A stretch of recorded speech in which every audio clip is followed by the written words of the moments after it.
6월 접어들어서 확연하게 마이너스 10% 이상의 하락, 8,900포인트에서 7,500포인트까지 내려가기도 하고, 일주일 만에. 시장이 빠질 때하고 올라갈 때하고 하나의 공통점이 있습니다. 보통 이란 이슈가 노이즈가 나올 때예요. 변동성이 클 때 가장 큰 특징은 뭐냐면, 투자가분들이 단타하시는 분들이야 일봉이나 분봉을 보면서 변동성에 대응하겠지만은, 크게 보시는 분들은 주봉이라는 그 어느 정도의 중기적 흐름에 좀 포커스를 맞추시면 오히려 이 변동성에서 쉽게 물량이 뺏기지도 않을 거고, 또 갑자기 많이 빠졌을 경우에 추가 매수도 할 수 있을 거고.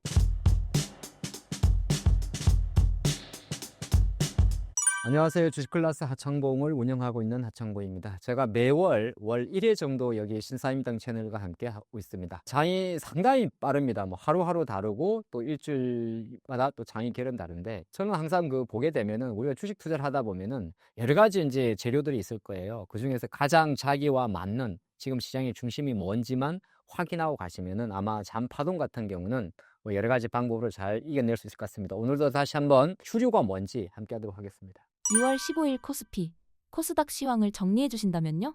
6월 접어들어서 확연하게 마이너스 10% 이상의 하락, 그러니까 8,900포인트에서 7,500포인트까지 내려가기도 하고, 그것도 아주 빠른 시간에 말이죠. 일주일 만에. 우리가 보통 그 갭 이론이라고 이야기를 합니다. 그러니까 시장 같은 경우 아침에 확 빠졌다가 또 빠지고, 그리고 또 2월 중순에 넘어오면서는 다시 7,500포인트에서 많은 투자분들이 또는 많은 분석가들이 야, 이번에는 빠지면 7,000포인트까지 빠진다, 그런 말도 많았습니다만은, 또 보란듯이 7,500포인트에서 어느새 이제 8,000포인트 중반까지 올라오고 있습니다. 그러면 이게 왔다 갔다 한단 말이죠. 왜 그럴까요? 가만 생각해 보면 이게 시장이 빠질 때하고 올라갈 때하고 하나의 공통점이 있습니다. 빠질 때는 뭐냐면 보통 이란 이슈가 노이즈가 나올 때예요. 근데 이란 이슈가 뭐 공습을 한다든가 그렇게 하다가, 그게 왜 그러냐 하면 우리가 전쟁이 2월 28일부터 시작을 했습니다. 벌써 100일이 넘었죠. 근데 지난 5월 달 같은 경우도 뭐 몇 가지 항목에 대해서 미국하고 이란하고 양해 각서 MOU를 한다고 해서 우리 투자가분들은 금방금방 전쟁이 끝날 줄 알았어요. 근데 생각보다 길어졌죠. 그런 중에 그 다음에 2월 달 접어들어서 유독 많이 시장이 화두가 된 게 금리 인상 이야기거든요. 실제로 유럽 중앙은행 ECB는 6월 달에 3년 만에 금리 인상을 단행을 했고, 미국 같은 경우는 뭐 금리를 동결은 하겠지만 시장의 분위기는 이제 12월 달에 몇 번 올리냐까지 이제 가는 그림이다 보니까 정신은 사실 그렇게 왔다 갔다 하는데, 올라갈 때 그러면 어떤 거를 올라갔느냐? 올라갈 때는 똑같습니다. 종전할 수 있고 MOU 작성할 수 있고, 그런데 국제 유가의 레벨이 떨어지잖아요. 그래서 저도 여기 채널에서 마찬가지로 계속적으로 국제 유가의 움직임을 보면 3, 4월 달에 대략 배럴당 90달러 중후반에서 5월 달에 거의 90달러 밑으로 전후에서 왔다 갔다 하다가 6월 접어들어서는 뭐 80달러 중순까지 내려와 있어요. 방송을 하는 이 시간에는 무려 79달러까지 내려갔습니다. 물론 이제 등락은 보이겠지만은, 그래서 큰 결에서 놓고 보게 되면은 일단은 시장은 유가가 하락하면서 나오는 그 안정감 때문에 다시 기술적으로 올라가는 편도 되게 빠릅니다. 그래서 시장을 너무 어렵게 볼 필요는 없고요. 물론 변동이 크다 보니까 투자가분들이 엄청나게 헷갈릴 수가 있긴 있는데, 일단은 시장 관점에서는 코스피는 작년 대비해서 100%, 코스닥은 이런 말이 좀 그런 편인데 똔똔, 연말 지수 대비해서 10% 이내. 네, 그렇게 대형주수 올림의 장세가 지금 계속 진행되고 있다, 그리 보면 어떨까 싶습니다. 6월 15일 코스피, 코스닥 시황을 정리해 주신다면요? 보통 이제 증시 변동성을 이야기하면 주가지수의 변동성을 이야기합니다. 뭐 주가지수가 하루에 뭐 3%, 5% 이상 순간 움직임이 이제 프로그램 매매를 일시적으로 효력을 정지하는 사이드카가 발동을 하게 됩니다. 그 다음에 이제 8% 이상이 이제 움직이게 되면 시장 자체를 20% 금지하는 서킷 브레이크가 발생을 하죠. 거의 뭐 지금 한 달에 한 3-4번 이상, 또 한 달에 한 번 이상 이렇게 이제 서킷 브레이크가 발생하는데, 그건 왜 그러냐 하면 이건 아주 간단합니다. 지수잖아요. 그런데 지수를 구성하는 종목의 변동성이 커서 그럴 겁니다. 그 지수를 묘사하는 가장 변동성이 큰 두 개의 종목, 바로 삼성전자, 하이닉스, SK스퀘어로 이어지는 그림 때문이죠. 이미 이 두 기업 같은 경우는 각각 시가총액이 삼성전자 같은 경우는 33만 원 전후로 1,600조 원이 육박하고요. 하이닉스는 230만 원 전후로 거의 뭐 1,300조 원 이상의 시가총액을 보여주고 있습니다. 그럼 두 개 합쳐가지고 벌써 2,600조에다가 여기에다 SK스퀘어라는 기업도 100조가 넘는 시가총액인데, SK스퀘어의 주가 변동성이 바로 SK하이닉스의 최대 주주의 성격을 갖고 있으니까 같이 움직인다는 거죠. 그러면 삼성과 하이닉스의 높은 변동성으로 인해 가지고 주가지수의 변동성이 생길 수밖에 없는 거고, 근데 삼성과 하이닉스의 변동성이 단순하게 메모리 업황 때문에 변했느냐? 그렇지는 않습니다. 오히려 이제 가장 덩치가 큰 걸 흔들게 되면은 몸통을 흔들어 버리면 꼬리가 흔들리기 때문에 그렇게 높은 변동성이 발생할 수밖에 없고, 또 많이 아시겠습니다만 지금은 사실 5월 27일 이후보다는 조금은 덜 모이긴 했는데 여전히 이제 단일 종목 ETF에 대한 변동성, 그거 이게 한국에만 있는 게 아니고요. 미국에 같은 경우도 디램이라는 ETF가 있지 않습니까? 여기도 하이닉스, 삼성전자, 키옥시아, 샌디스크, 마이크론 다 있습니다. 이런 흐름이 있다 보니까 여전히 이제 높은 변동성이 노출되는 거고, 근데 변동성은 무조건 나쁜 건 아니에요. 예를 들어서 물론 이제 나쁘다고 말하는 거는 뭐냐면, 투자가분들이 장을 디테일하게 매일매일 보고 아주 정밀하게 보지 않으면 생각보다 고가 매수, 저가 매도의 반복이 되면서 계좌가 너덜너덜해질 수 있습니다. 근데 거꾸로 말하면 변동성은 높았는데 차고 나서 주봉을 보면 올라가 있잖아요. 주봉이 뭐냐면은 일주일 하루하루 이제 만들어지는 봉을 일봉이라 그러는 거고요. 그럼 그 일봉 5개가 모이면 하나의 추가 되겠죠. 근데 지금 주봉을 보게 되면 우리나라 지수 자체가 계속적으로 우상향을 하고 있습니다. 그래서 변동성이 클 때 가장 큰 특징은 뭐냐면, 투자가분들이 뭐 데이 트레이드 단타 하시는 분들이야 일봉이나 분봉을 보면서 변동성에 대응하겠지만은, 지금 제가 드린 이런 영상을 본다든지 향후 크게 보시는 분들은 오히려 기업도 그렇고 업종도 그렇고 시장도 그렇고 주봉이라는 그 어느 정도의 중기적 흐름에 조금 포커스를 맞추시면 오히려 이 변동성에서 뭐 쉽게 물량이 뺏기지도 않을 거고, 또 갑자기 많이 빠졌을 경우에 추가 매수도 할 수 있을 거고, 그렇게 보고 있습니다. 잠깐! 마이너스 11억을 1년 만에 플러스 13억으로 만든 주식 투자 비결, 주식 왕초보도 가능합니다. 한 달 커피값으로 시작하세요. 지금 바로 고정 댓글 확인. 코스피, 코스닥에 대한 외국인과 기관의 매수 및 매도 현황을 알려주신다면요? 외국인은 배가 불렀어요. 그래서 이제 투자자분들이 왜 그러냐 하면은 이런 이야기를 하더라고요. 저는 이런 관점이에요. 외국인들이 올해 접어들어서 한국 증시를 가장 많이 팔았습니다. 금액 기준으로. 참고로 지금도 최근에 이제 6월 접어들어서는 2거래일 연속 조 단위를 매수하고 있는데, 제가 생각할 때는 이거는 외국인이 매수를 했다기보다는 개인이 판 걸 받았다고 생각을 하고 있거든요.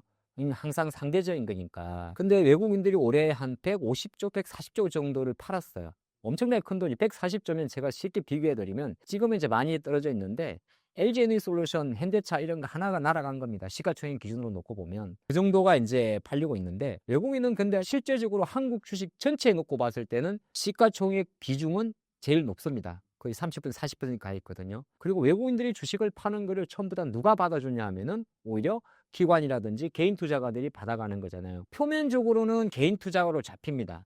뭐 우리가 투자자별 동향이라고 해서 개인, 외국인, 기관이 있잖아요. 근데 그 개인 중에서는 실제적으로 우리처럼 내 주식 계좌에서 주식을 사는 물량도 있고, 또 하나가 보이지 않는 물량들은 대부분이 투자 신탁, 그러니까 투신이라고 이야기를 합니다. 투자 신탁. 그게 바로 자산운용사죠. 그 뒤에도 지금 자산운용사 광고가 있지 않습니까? 그래서 그 ETF 시장이라고 이야기를 합니다. 그럼 실제적으로 시장의 결 자체는 한국 주식이 거의 이제 과거와는 다른 ETF화가 되어 있는 거예요. 실례로 그래서 어떤 사건이 발생을 했냐면, 지난 6월 11일이 우리나라 6월동 선물옵션 동시 만기일이었습니다. 그쵸? 왜냐하면 동시 만기는 1년에 4번 오거든요. 3, 6, 9, 12. 근데 6월 12일 날 오후 2시에 불과 30분 만에 한국 코스피 주가 지수가 300포인트가 빠져버립니다. 그는 왜 그러냐면, 당시 이 선물옵션 동시 만기 자체의 이벤트와 맞물려 가지고 국내 이제 코스피 200 지수를 추정하는 200조 또는 400조 원 정도의 ETF들이 리밸런싱을 하게 됩니다. 그런 관점에서 나오는 오버웨이트 종목은 팔아야 될 것이고, 오버웨이트 종목을 팔게 되면은 그 오버웨이트가 이제 비중 초과겠죠. 예를 들어 어떤 펀드가 뭐 이런 ETF가 규정이 있어요. 그는 저는 설정할 때 규정을 정하게 나름입니다. 운용사 자율이에요. 만약에 이 포트에는 특정 종목을 25% 이상 담으면 안 됩니다. 이렇게 정해놨는데, 어떤 기업에 예를 들어 삼성전기가 제일 컸는데 익스포즈가 삼성전기가 너무 올라버린 거예요. 그러면 삼성전기 비중이 압도적으로 순간적으로는 25%가 아니라 35%까지 갔겠죠. 근데 이게 리밸런싱 자체가 나름대로 정해져 있어요. 이게 왜냐하면 우리 리밸런싱을 매일 하면은 안 되죠. 예, 정해져 있단 말이죠. 이렇게 뭐 선물옵션 동시 만기 코스피 200, 코스닥 150 정기 변경일의 일정 관계. 그러면 그런 과정에서 삼성전기를 일시적으로 팔게 되는 거고, 삼성전기를 일시적으로 팔게 되면은 오히려 같은 펀드 내니까, 이거는 펀드 기준이기 때문에 그 펀드에서 여타 종목들의 비중이 상대적으로 올라가는 효과가 있습니다. 좀 다른 거죠. 우리 개인 투자자분은 주식을 하면서 그냥 이거 팔고 현금 갖고 있잖아요. 물론 뭐 하면서 빠진 거 사는 경우도 있긴 있는데, 근데 그거는 이제 사람마다 다르니까. 근데 펀드라는 거는 자수가 정해져 있는 거거든요. 이거 팔면 무조건 이거 채우는 거죠. 그래서 지금 제가 이제 외국인 수급을 이야기하셨는데 결정적으로 장의 중심은 어찌 보게 되면 ETF가 판치는 ETF가 메인이 된 시장이 뭐 돼버렸다. 그렇게 볼 수도 있겠습니다. 최근 외국인들이 장중에 대규모로 샀다 파는 단타 성향을 강하게 보이며 한국 증시를 흔들고 있습니다. 외국인들의 극심한 단기 변동성 플레이에 개인 투자자들은 어떻게 대처해야 할까요? 예전엔 저 같은 경우도 수급을 보면서 장을 많이 해석을 했었어요. 뭐 삼성전자나 하이닉스에 외국인 매수가 들어오면 주가가 조금 만약에 지지부진하거나 늘어져도, 왜냐하면 걔네들이 보통 지분율이 50%를 갖고 있으니까 우리가 단순하게 생각하잖아요. 회사는 이재용 회장님의 어떤 대주주 오너의 기업에 있습니다만은 지분 구조로 보면 삼성 하이닉스 전부 다 외국인 지분율이 50%가 넘잖아요. 넘고 육박하지 않습니까? 그런 관점이라면 사실 외국인들이 되게 중요했는데, 이게 수급이라는 거는 제가 생각할 때는 부차적인 거거든요.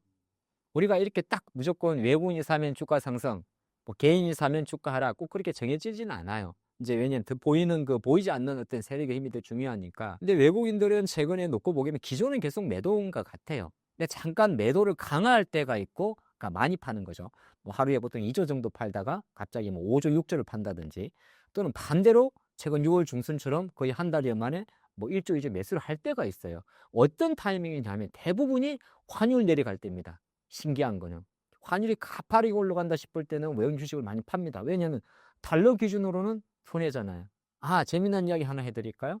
최근에 저도 여기 서울에 홍대나 뭐 신촌이나 또는 이렇게 보게 되면은 생각보다 외국인들이 많습니다.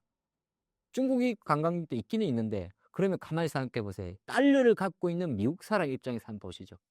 그쵸? 똑같은 거예요. 동남아 가시면 태국 같은 경우는 거의 유럽 애들입니다. 예. 유로화 강세, 결국 통화 싸움이라는 거거든요. 그러니까 외국인들이 변동성이 큰 이유는 원화 환율의 변동성이 크기 때문이고, 그러니까 원화 환율의 변동성이 큰 이유는 바로 미국발 금리 인상 등으로 해가지고 달러가 강세를 보이는 요인이라는 거죠. 그런 관점의 변동성을 떼고 나면 추세적으로는 외국인들이 지금 현재 계속적으로 올라갈 때마다 차익 실현을 하면서 한국 주식 비중을 줄인다기보다는, 비중은 늘었다니까요. 한국 주식 비중을 줄인다기보다는 내가 비중이 이렇게 갖고 있는 것보다 시가총액이 배로 커져버렸기 때문에 일정 부분 우리가 금액에 포커스를 맞추면 안 돼요. 참고로 제가 추가적으로 이야기 드리면, 우리나라 시가총액이 대략적으로 8,800포인트 정도 가면 7천조 원까지 올라갑니다.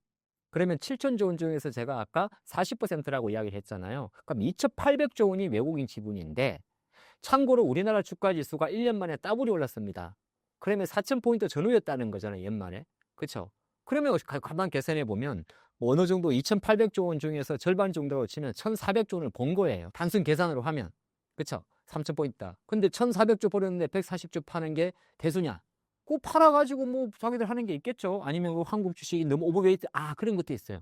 깜짝깜짝했는데, MSCI EM 지수 기준으로 놓고 보면 잘 요새 많이 그런 매신 보도 많이 들어봤을 건데, 작년도 가을하고 올해 봄하고 가장 큰 차이가 우리가 MSCI EM 지수라고 하지 않습니까? 그 아시아 그 지수, 선진국 지수 말고 거기에 이제 중국 비중이 제일 높았다가 올해 2분기 기준으로 1위 대만, 한국하고 대만이 거의 20% 넘어가 버렸단 말이죠. 그러면 외국 그 MSCI가 글로벌 이제 어떻게 보게 되면 뭐 모건 스탠리 캐피탈 인덱스니까 약간의 이제 스탠다드의 어떤 역할을 하게 되는데, 그럼 한국 주식이 오히려 오버웨이트가 됐으니까 걔네들 운용사 입장에서는 한국도 사고 대만도 사고 인도도 사고 싱가포르도 사고 차이나도 사고 브라질도 사고 할 거 아니에요? 일본 빼고, 일본은 선진국이니까 빼고. 그러면 그 중에서 오버웨이트 된 주식을 좀 팔고, 오버웨이트 비중 좋아져. 그런 성격도 저는 있다고 봅니다. 그리 말씀드리고 싶습니다. 3, 4분기에 투자자들이 주의 깊게 봐야 할 리스크 요인 및 조정 가능성에 대한 신호가 있을까요? 저도 늘 이 부분을 고민했는데요. 이제 당장 3, 4분기라 그러면 우리가 달력 월수 기준으로는 7월 달이거든요. 근데 이제 7월 같은 경우에 생길 수 있는 변수가 뭐냐 하면, 과연 이제 6월 중하순에 지금 뭐 6월 한 17일 정도에 FOMC 금리 개 발표가 있습니다. 발표 있는데 초반에는 지금 되게 상당히 강하게 나갈 전망이 커요. 그러니까 매파직이라고 이야기를 하죠. 12월 달 금리 인상 같은 경우도 있을 수가 있고, 그런 과정이 하나 이제 조금 시장 관점에서는, 그래도 금리는 동결하지만은 우리는 그 글로벌 정치 관점에서 가장 큰 악재는 전쟁이 아니에요. 전쟁은 항상 일시적인 지정학적 리스크라는 얘기를 하는 건데, 주식을 들고 있는 게 낫냐, 채권을 들고 있는 게 낫냐, 부동산을 들고 있는 것이 낫냐의 가장 큰 차이는 뭐냐면, 돈은 세 군데 들어가잖아요. 부동산, 채권, 주식인데 그래서 글로벌 자금 자체가 부동산, 주식, 채권 중에서 부동산 일단 빼고 규제와 공급이 있는 거 빼고 그 주식과 채권의 이제 바로미터 중에서 금리가 올라가게 되면 채권 수익률이 더 올라가기 때문에 오히려 주식을 팔고 채권을 사는 그런 효과가 생기는 거거든요. 이제 그러한 부분 자체가 조금 부담이 될 수가 있다. 그다음에 또 하나가 제가 7월 달 같은 경우는 조금 조심하는 게 아마 1년 기준 중에서 실적에 대한 기대감과 주가의 반응 속도가 가장 빠른 월이 2분기 실적 발표가 될 거예요. 저는 그렇게 보고 있거든요.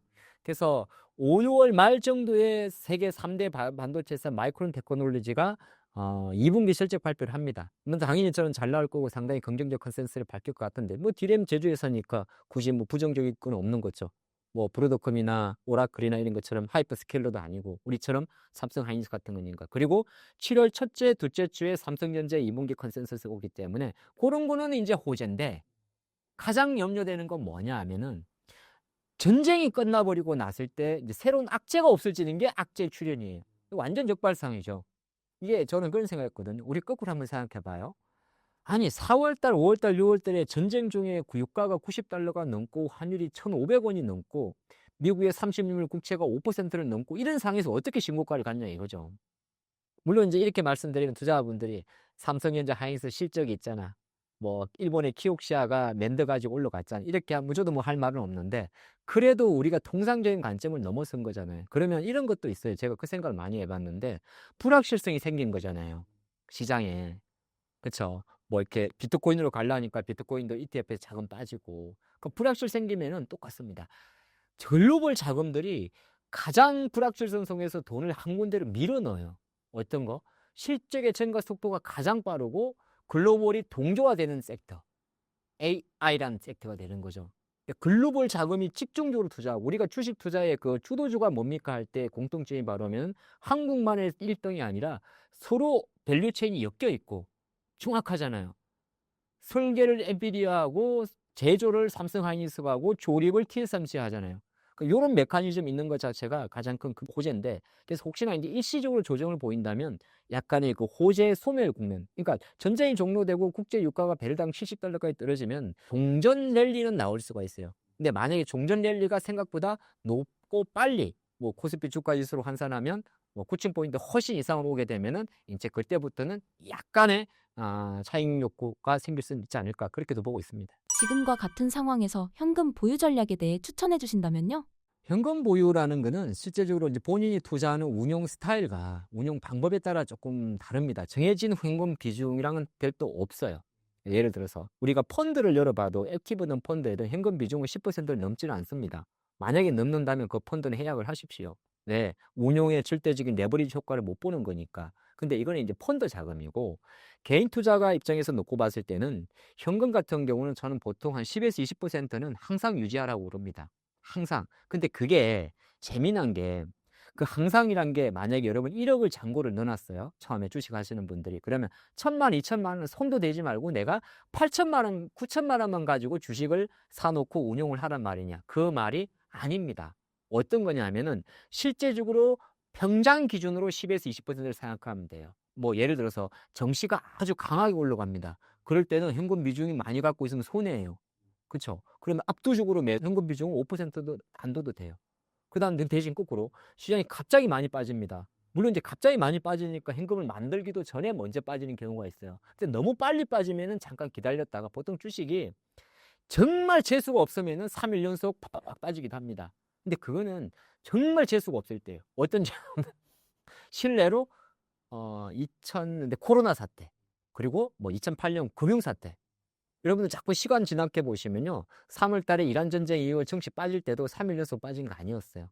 물론 빠지는 폭이 커서 그렇지. 그렇게 보시면서 한 10에서 2% 정도는 유지를 하시면서 모든 게 많이 빠진 종목을 산다는 관점보다는 많이 빠진 종목이 남들이 봐도 어느 정도 바닥을 찍고 올라온다 할 때 추가 매수 또는 이 종목이 안정적으로 올라가는데 내일도 올라갈 것 할 때 불타기.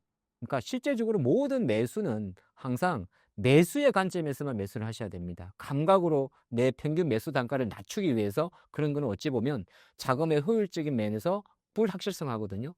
근데 그런 걸 정확히 맞출 수가 없기 때문에 일정 부분 뭐 좀 강할 때는 확 들어가고 좀 빠질 때는 좀 빼놓고 일단 10에서 20%를 내가 계속적으로 유지한다. 그런 관점으로 한번 운영해 보시면 좋을 것 같습니다.